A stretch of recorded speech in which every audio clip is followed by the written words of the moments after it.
If you like using the magic loop technique for knitting small objects in the round and are curious to see what 2 pieces at the same time on a single needle looks like, this episode is for you.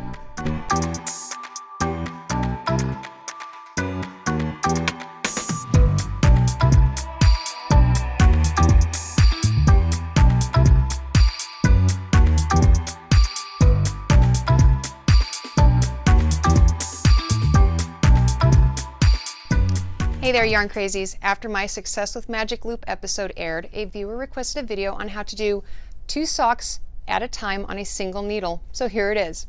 Now I must warn you, if you are not already familiar with basic magic loop technique already, please go watch that first episode and practice it a little bit and then give this video a watch. Everything I cover here today will make a lot more sense if you do. I also need to mention that some people decide after trying this technique that they are totally content doing 1 item at a time or 2 items at the same time but on 2 separate needles, and that is perfectly okay. 2 at a time on a single needle is not for everybody. It just happens to be an extremely helpful thing for people like me who suffer from single sock or single sleeve syndrome. Sometimes it takes forever for me to get around to making the second whatever it is of a pair because I've already done one and now I'm bored with it. So being able to make 2 identical objects at the same time is a major win for people who get distracted easily or get bored duplicating things. It also means that your gauge is the same throughout both objects, you have 1 less needle to buy, and if you make any modifications to the pattern, those changes happen the same way and at the same time.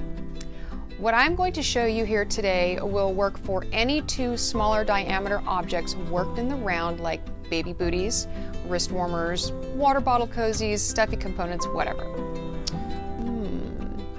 Just how many tiny little things could I make on a long needle at once?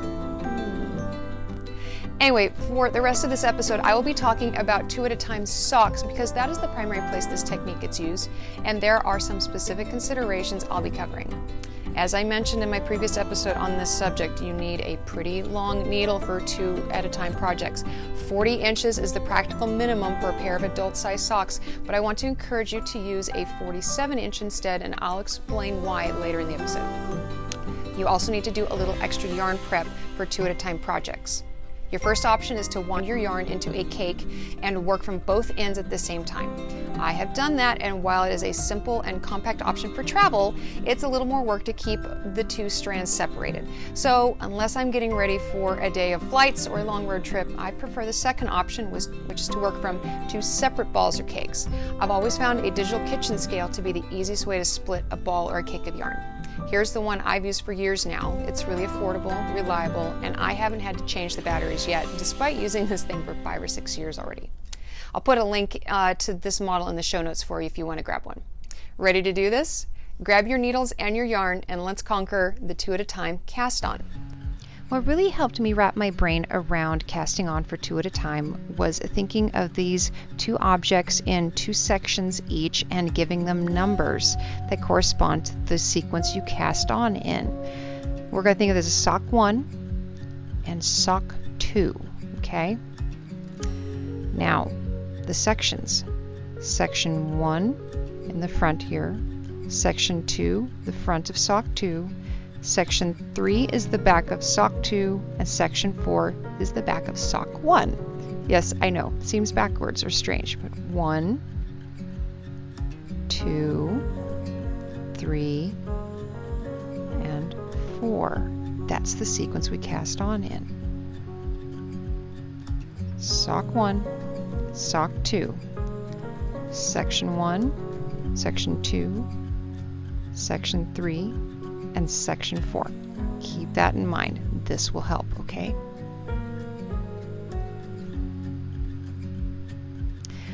I love crocheted cast-ons, but you can use whatever cast-on you want to use or whatever cast-on your pattern calls for. It's more about the sequence that you cast on than what cast-on you are using. First, we cast on the half of the stitches for sock number 1, which gives us section number 1 of our project.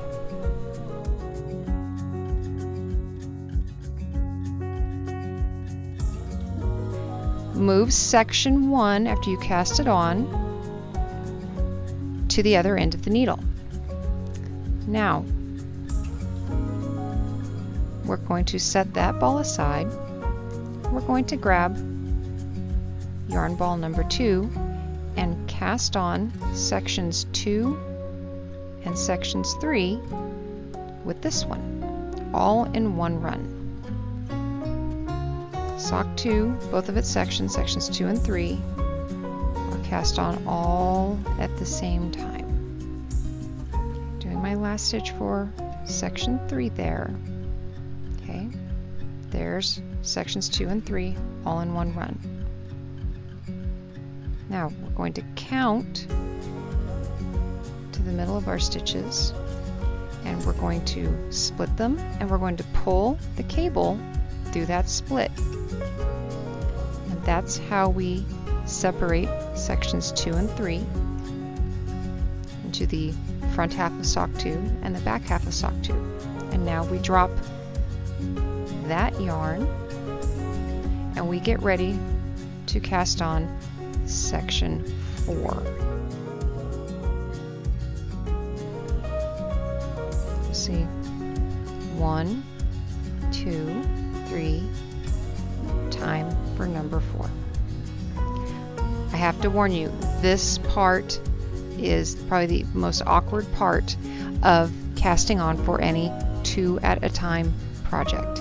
It feels really strange because the tips of the needles are close to each other, and you have to try and cast on the first stitch for section 4 without leaving a big giant gap between the end of section 1 and the beginning of section 4.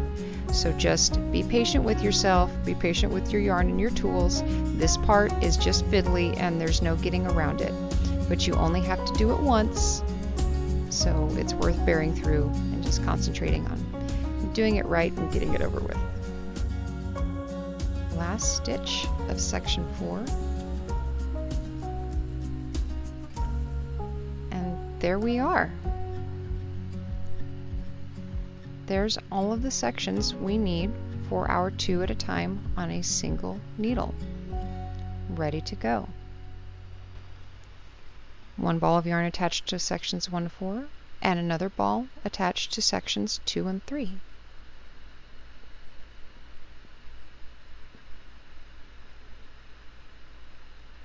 When you're this close to the beginning of the project, the tails can be a little aggravating. You can weave them in or not. It's entirely up to you. Now we'll get our stitches lined up and let's get ready to baste. Here's our basting line, ready to go. Making sure our sections are lined up with each other properly and that our working yarn is in the right place. So those are lined up with each other. We start running our basting line that's attached to that locking stitch marker that I taught you about in Success with Magic Loop. And we're just going to start stitching back and forth through the bottom edges of the cast on.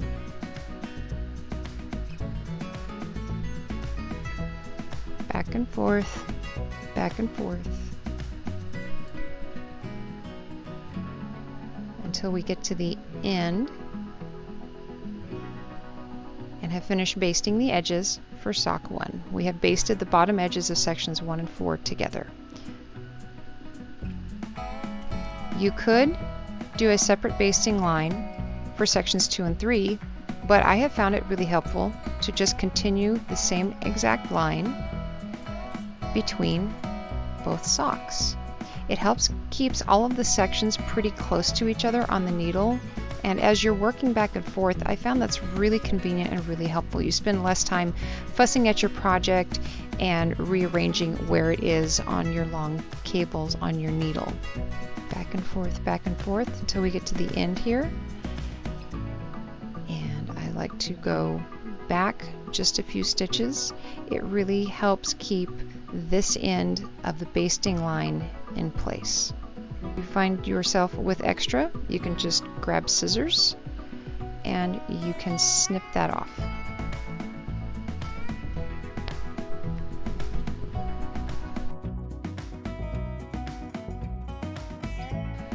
here we go. There's sock 1 and sock 2. Sections 1 and 4 and 2 and 3 are cast on. They're lined up with each other and the edges are basted together. Let's get set up to do our first row of stitches on this project. There's our nice big loops.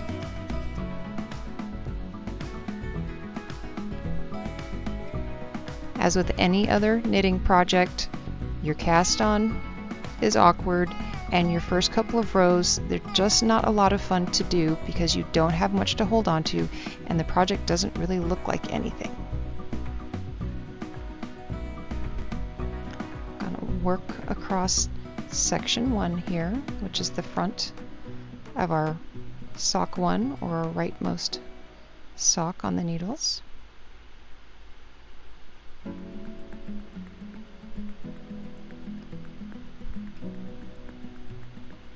And when we get done with that last stitch of section 1, we just drop that strand. Now we grab the strand that's attached to sock number 2 and we get ready to do the first stitch of section number 2. Now if you have misplaced or mispositioned your yarn, no big deal. You just open up enough cable to do what you need to with your yarn, reset the cables, and go on with your project. Don't sweat the small stuff, right? Get our tails out of the way, get the first strand out of the way so we don't work with it by accident, and get the first stitch of section 2 done. Now we work across section 2, being the front of sock 2 or the leftmost sock of the pair. Pull out some yarn.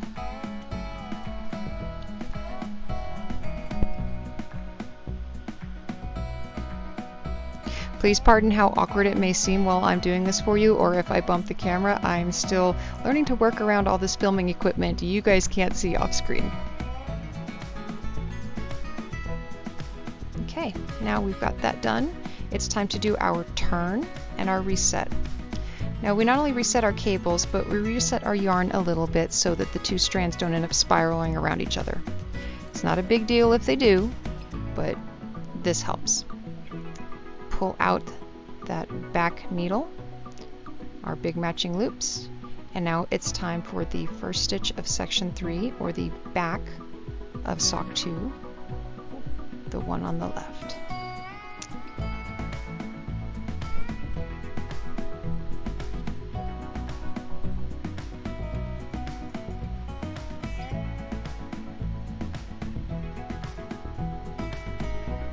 Now that we've done the last stitch for section 3, we drop that strand, and it's time to pick up the first ball of yarn again so that we can do the first stitch of section 4, which is the back of sock number 1.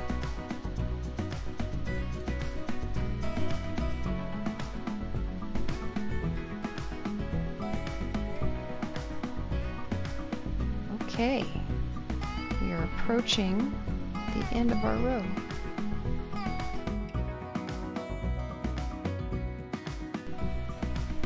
Ta-da! Resetting our needles and getting a look at what we've done here.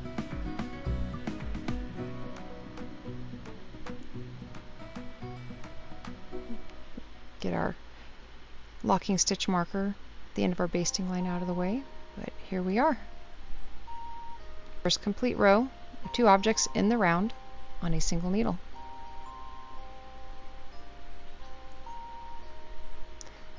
Let's get our tails out of the way. Make sure our yarn's in the right position. Give it a little tug. Pull that needle out. And just get ready to work across the section of number 1 again.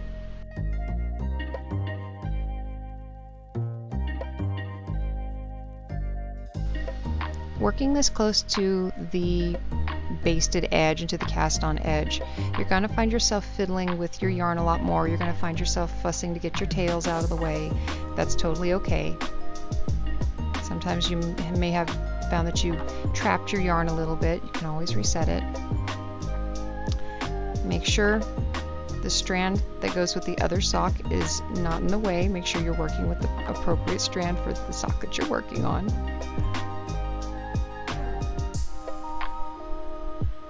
And proceed with your next section.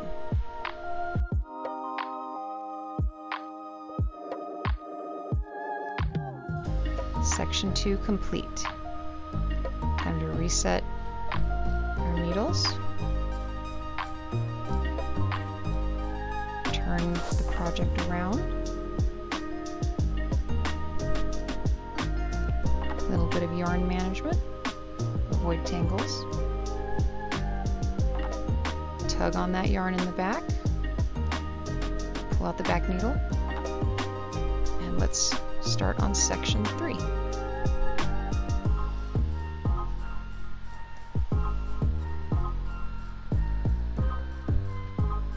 Section 3 complete. Dropping that strand. Getting it out of the way. Getting this strand ready to go. Getting it in proper position. And starting section 4, which is the back of sock number 1. There we go. We've now completed 2 rows across all 4 sections of our 2 at a time project.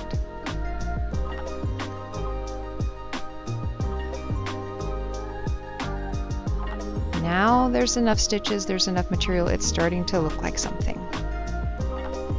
See, that basting line is still there, keeping things from spreading apart, keeping things from being able to roll or invert, helping keep things nice and tidy and all lined up for you.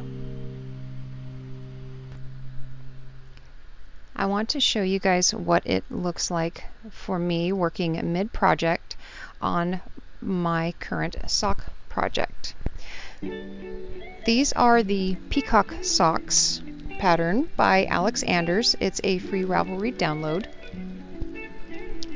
And the row that I'm starting on here starts with a purl stitch.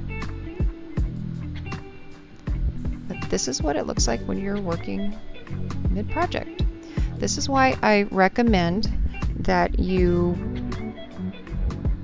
consider doing your first socks, your first magic loop project, and probably your first 2 at a time magic loop project on a heavier weight yarn like a DK or a worsted weight. As you can see, this is fairly fine yarn. You're not being able to see up close a whole lot of detail on what I'm doing or how I'm doing it, simply because the yarn is so fine and I'm doing these on a size 1 needle. So practicing all these techniques on heavier yarn and translating them to the finer weight yarn can be extremely helpful. Now you can see I finished section 1 of sock 1, and it's time to pick up the other strand and start working across section 2, which is the front of the second sock. I definitely recommend this pattern if you guys want to try it out. Again, this is Peacock Socks by Alex Anders on Ravelry. Almost done with section 2 here.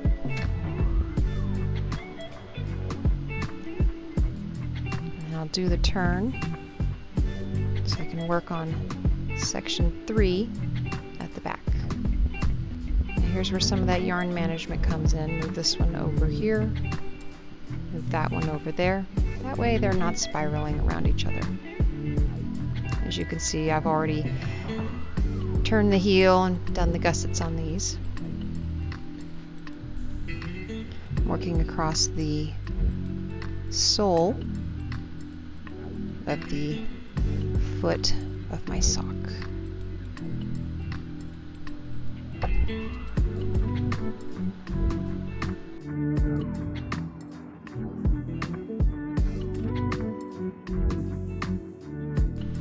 Section 3 complete. Now you see these green stitch markers here? Those are there to mark where my decreases for my toes are going to start. This pattern that I'm using is originally designed for DPNs, and rather than being able to follow the instructions for which needles to reference for where to do the decreases for the toes, I put these stitch markers in to be substitutes for that. You can use any pattern designed for double pointed needles for magic loop instead, and that definitely goes double for 2 at a time. And there we go, 1 complete row. And there's the locking stitch marker that indicates I have now done a complete row front and back of both socks. Reset the yarn a little bit here, and there we go. So much fun. Really loving this yarn and loving this pattern. So as you can see, once you are past the cast on, this is just a doubled up version of regular magic looping a single object with a little extra yarn management along the way. That said, unless you are a glutton for punishment, you probably shouldn't try 2 at a time fancy color work socks that use multiple colors. Patterns that only call for 2 colors are probably manageable, but any more complex than that, well, that starts sounding like work and not play to me. Now let's talk about 2 at a time sock specifics, especially for top down. I haven't done toe ups this way, so you'll have to excuse me if I leave anything that pertains to that style of sock construction out. First and foremost, please do not attempt to knit your very first socks this way. Do 1 sock at a time or 2 at a time on separate needles, but please get familiar with basic sock techniques before you start 2 at a time on a single needle. Second, traditional heel flaps and gussets are a little different and feel a little fiddly when you are doing them 2 at a time. For your heel flaps, you work each until it is complete and then start the other one. For instance, this pattern starts with the heel flap with the wrong side of the fabric facing you. I worked the rightmost heel flap back and forth until it was complete, slipped those stitches to the right hand needle, then worked back and forth on the left one. After I transferred the rightmost heel flap back to the left-hand needle, I could proceed with the rest of the sock. And now we come to why I advise using 47-inch needles for a pair of adult socks 2 at a time, the gussets. Traditional gusset construction adds enough stitches to make the 40-inch needle feel a little tight, and there's a lot more fussing with the cable to maintain the balance between the 2 sides of the project, especially while you are picking up stitches along the sides of the heel flap. When you use the left tip to pick up stitches, the angle is already a little tight, and excess tension on your cable because it isn't long enough doesn't help the situation at all. Because of where the gusset stitches are located in the sequence in which you do them is different too. You come to what is normally the second half of your gusset decreases for the leftmost sock first, and that is the only decrease area on this half of the project. The other 3 gusset decrease points are all on the other side. I strongly encourage you to use stitch markers during this phase. I would have bungled my gusset decreases terribly without them. The bad news is that the gussets are the slowest and most awkward part of 2 at a time sock projects. The good news is that it stops feeling fiddly pretty quickly, and it gets better and better as you work through the decreases. Then you are back to rocking along, churning out a pair of socks. The foot of the sock is generally as easy as the cuff, and the toes are pretty straightforward too. Now for a couple of random fun things as we wrap up today. If you want to try 2 at a time socks, but want to skip the fuss of the heel flaps and gussets your first time out, consider joining me on my next sock project, a banana socken pattern. These just looked so funky and comfy, I just have to try these. This pattern is the recipe style, so you can adjust for different sizes and different size yarns. These are top down, let you use any toe construction you want, and require no heel shaping at all. The second thing I wanted to mention is my favorite reinforcing thread for heels and toes. You may have noticed little strands of it here and there in some of my photos. It is a thread weight silk and stainless steel blend from Ito Yarns of Japan that comes in a ton of colors, a ton of yardage per cone, and I've heard really good things from other knitters who have also used this to extend the life of their handmade socks. I hope that today's video was helpful either in giving you the confidence to try 2 at a time on a single needle, or maybe after watching this you have already decided that this technique is not for you. I always tell my students at the shop that everyone knits or crochets a little differently. As long as you end up with finished objects that you were happy with and it didn't hurt you in the process, you're doing just fine. I'll be sending some love to my fellow crocheters with my next how-to video. I will be covering slip knots, a magic circle, and a couple of other ways to improve your crochet projects. If there is a topic or technique you would like me to make a video on, please let me know in the comments or via email or Instagram message, and hit the subscribe and notify buttons so you will know when I get it done for you. Take care of yourselves, take time to make things that make you happy, and I'll see you next time.